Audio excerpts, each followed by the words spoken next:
Good morning. আজকে আমি করব পরোটা আর ঘুগনি। তো ঘুগনিটা আমি আগেই করে নিয়েছি, তারপরে পরোটাগুলো ভেজে নেব।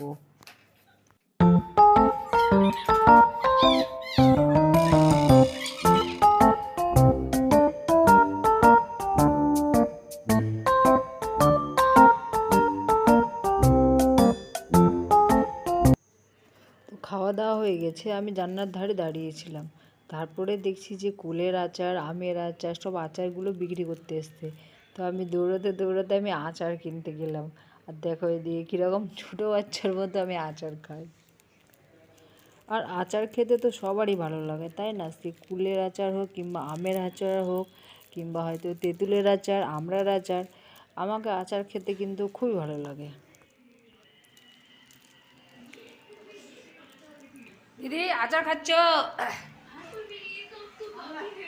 তুমি খাবা বাবু আচার? ধর, বিচি আছে, মুখে চলে যাবে।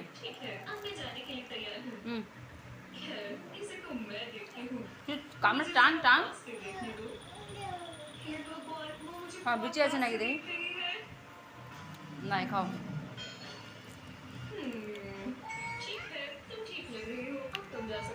হ্যাঁ, তুমি ওটা খেয়ে শেষ করো আর চলে আসো।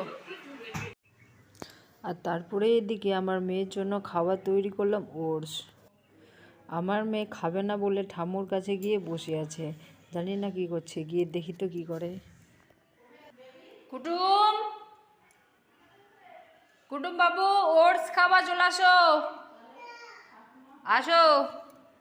ও ঠাম্মুর সাথে ঘুমো করছো?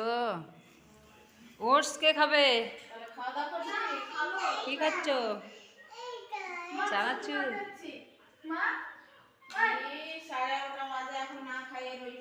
এ বাবু, ওটস খাবো, আসো তাড়াতাড়ি এসো। কুটুম বাবু এখন চানাচুর খাচ্ছে ঠাকুমার ঘরে। কুটুমবাবু ঠাম্মুর ঘরে বসে চানাচুর খাচ্ছে, তো আমি চলে আসলাম আর এসে রান্না করে আসলাম। তো আজকে করব পনিরের তরকারি। তো প্রথমে পনিরটাকে আগে ভেজে নেব। তো তেলটা গরম হয়ে গেছে, তেলের মধ্যে দেব 5 ফোড়ন, গোটা গরম মশলা, তেজপাতা আর দেব কাঁচা লঙ্কা।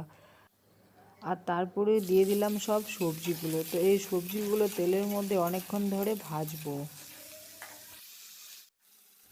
আর তারপরে একটা দিয়েছিলাম টমেটো দিয়ে অনেকক্ষণ ধরে ভাজলাম। আর তারপরে এবার দেবো পরিমাণ মতো জল।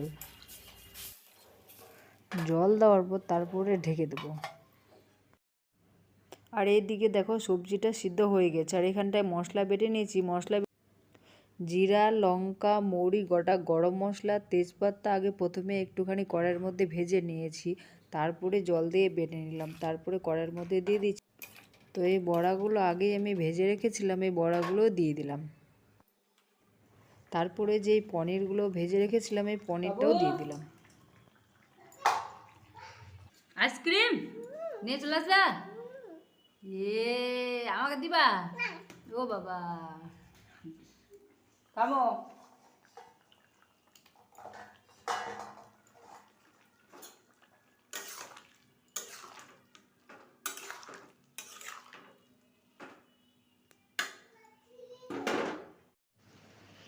আর লাস্ট মোমেন্টে একটুখানি ঘি দিয়ে তারপরে নামিয়ে নিয়েছি। তো রেডি আমার পনিরের তরকারি।